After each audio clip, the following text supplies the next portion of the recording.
There you are, sitting at your desk once again. It's 10:23 a.m., yet somehow it feels like the day has dragged on for entirely too long. You've spent 12 years at this gig. How does time not go by any faster? Sending emails, pushing files, attending pointless meetings. Who cares? Why does it matter? You must pay the bills, sure, but isn't there something more? The Kawasaki Ninja 400 is an office veteran clocking in for yet another day of productivity and exacting output. It will show up to work, do its job in a sufficient manner, and go home, because the Ninja 400 is not about excess. It does not deal in greed nor in excitement. The Ninja is bred out of a history of Kawasaki being the dominant player in small displacement sport bike fun, and it shows.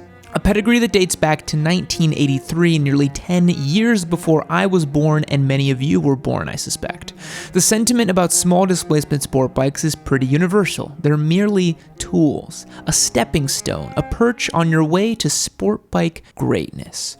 To aspire to a small displacement bike is to admit to the world that you cannot set goals, excluding those in international markets, since the Ninja 400 is an expensive and large bike for many of those viewers. Signaling to the world that your dream is something that has less than 50 horsepower is an admission of low achievement. But that is wrong. Were it not for the small displacement sport bikes of the world, we would not have so many talented and wonderful motorcycle ambassadors on the road. Many stories on two wheels begin at a small displacement sport bike, mine included, on a bright and shiny red and white Yamaha R3 where my journey began. And much like the mundane workers of the world, we depend on them to allow us to enjoy and indulge in more esoteric pleasures. A Hayabusa comes to mind. Think of it this way. Your toilet is a relatively mundane object. No, its sole purpose in life is to dispatch with your human waste and do nothing else. But have you stopped to ever think about what it takes to make it do that? The enormous supply chain that got that toilet to you, the infrastructure and public investment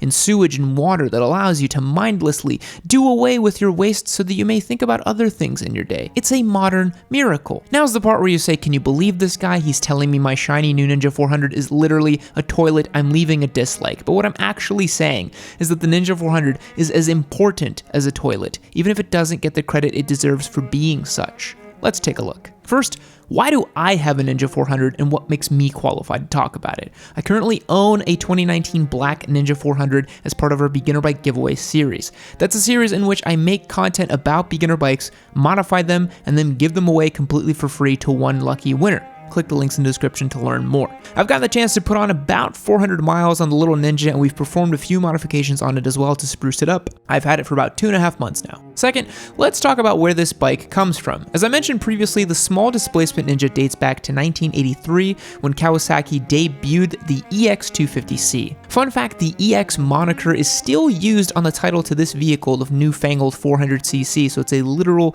successor to that old grandpa. However, we North Americans did not get the Ninja 250 until about 1987 when they dropped the 250R on us. It was a carbureted parallel twin engine revving to about 14,000 RPM, which it needed to given the displacement, weighing about 344 pounds and clocking 37 screaming horsepower. However, that is not the Ninja we all know. The Ninja 250 that you and I all know as the de facto king of beginner bikes is the 1988 to 2007, yes, I said that correctly, Ninja 250, which received the cosmetic change and updates from the other model. This is the bike everybody knows. This is your brother's starter bike. This is the bike they had at the MSF. This is the $1,200 Craigslist special that just needs a little TLC. This is the bike that reigned supreme for nearly 2 decades. It's the bike that set the standard for what small displacement sport bikes should be. The Ninja 250 can still be seen today milling around towns, dutifully performing track days, and even commuting across continents. It's a testament to simple, reliable motorcycling, and it's sold well for Kawasaki. The bike received another cosmetic update and minor updates in 2008, right when the sport bike market started to slump due to the economy,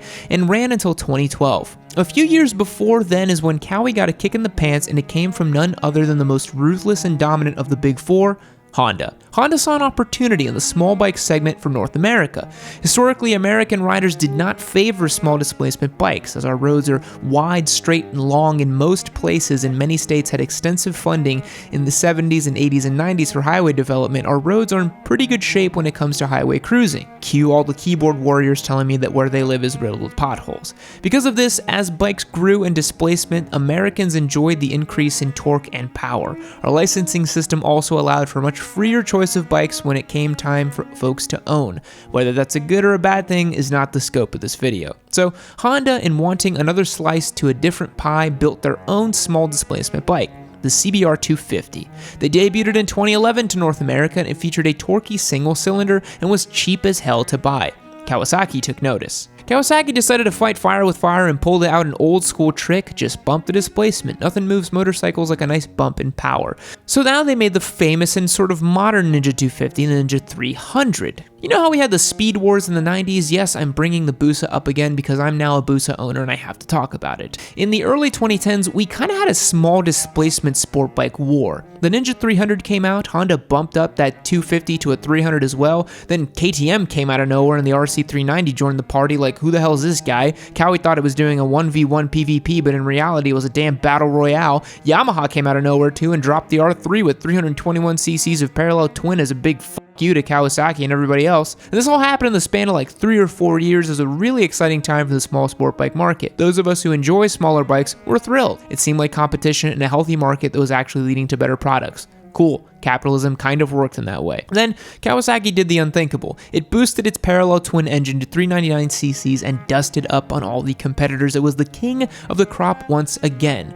But was it just a bump in power? Well, thankfully, I've put down a lot of miles on the Ninja, so let's discuss how it rides. Note, I'm going to skip over the numbers and specs because I feel like that's kind of boring and you can just Google that. Feedback, in my opinion, is what you're here for anyways. The Ninja 400 is a surprising machine. Unlike the newly revised Yamaha R3, which I've also owned for a while before giving away, it's not as racy when it comes to its ergonomics. It sits surprisingly comfortable in the saddle. It's kind of an old school starter bike in that way. Whereas the KTM RC390, which I also owned and gave away, and now I bought a second one as a track day bike, is like a baby super sport with its racy cockpit and pitched ergonomics. The Ninja is just comfortable. It's a bike I genuinely enjoy being on for a whole day, and it would not wear me out. The Ninja also feels like the most sporty out of the big four small displacement bikes, excluding the RC390 here because it's literally a little miniature race replica. The Ninja features a strangely stiff front suspension dampening setup.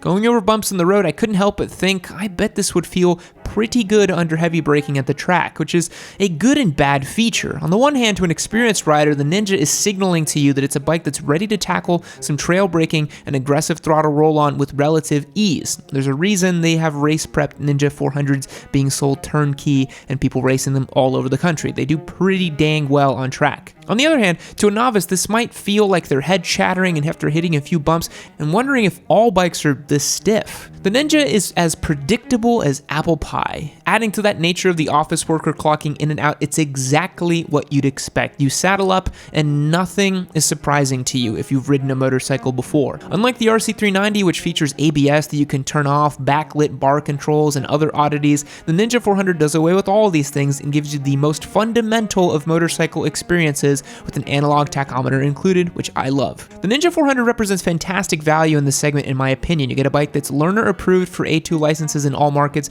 has enough torque to keep you entertained, and looks pretty cool. There's not really much more you could ask for in this segment. So is the beginner bike formula perfected? Well, maybe. I'd love to get my hands on a naked Ninja 400, the Z400 as well. I think that could be a sweet spot for any beginner rider to enjoy and get started with motorcycling. However, in the interest of fairness and to expand the voice of the Yammie Noob fictional multiverse, I thought I'd lend a space to Spite to discuss how he feels about the Ninja 400. Hey everybody, Spite here, and for those of you who saw my solo vlog, Group Rides on the Ninja 400, you already know my thoughts on the bike, but let me recap those for those of you who may have missed that.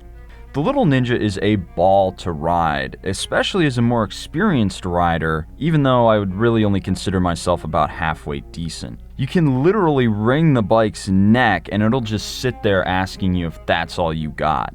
The bump in power isn't super noticeable unless you're riding the Ninja 400 back to back with a smaller bike like the R3, But as a 6'3", 235-pound guy, the Ninja can haul my big self through a corner with ease. However, at bike nights with my club, the Sons of Technology, that group ride has become something of an inside joke. The guys on bigger bikes poke fun at how they could see me cracking the throttle wide open through gear after gear as they just effortlessly cruise down the road. But a funny thing happens when you're on the Ninja. You just don't care. For those of you who are wondering, my first bike was a 2016 Harley-Davidson Street 750.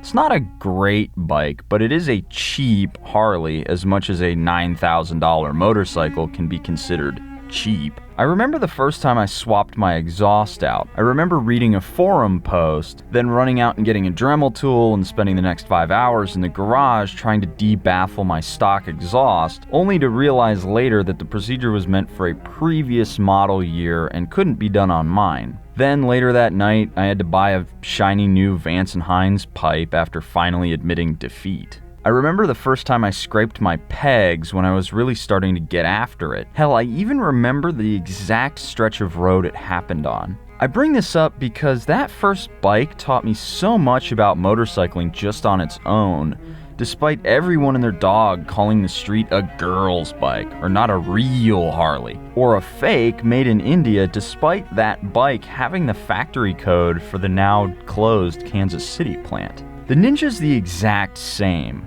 And I know that's going to rustle some jimmies out there in the Harley-hating crowd, but even now, 3 years after my first ever ride on a motorcycle, the Ninja has something to teach me. Whether it's showing me that, yeah, you can brake just a little bit later, or yes, you can lean over just a little bit more, or something as simple as, yes, little bikes are fun too. As weird as it may be to anthropomorphize a motorcycle, and yeah, Yam's not the only one with a big vocabulary, the Ninja is a humble little machine. It knows it's not fast, it knows it's not fancy, and it knows it's a little vanilla. But it just doesn't care. Because at the end of the day, when it's just you and the bike, I challenge you not to ride the Ninja 400 and not have it put a big ol' smile on your face. It's a playful little bike that just wants to have fun.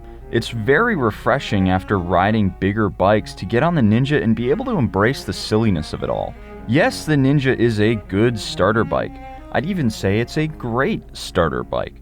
But it's also a great second bike. Go out there and get your real bike, but when you're ready to come back and just have a good time, the Ninja's there for you. Thanks to Spite for chiming in. It's always good to get broader perspectives and understand these things from multiple angles. I think that's going to sum up the comprehensive look at the Ninja 400 today. What do you think? Is it truly an important toilet of a bike? Let me know in the comments below. I do love reading y'all's thoughts, even if it does sound like an angry vortex of tirades sometimes. I'll catch you guys in the next one. Thanks for watching. See you later.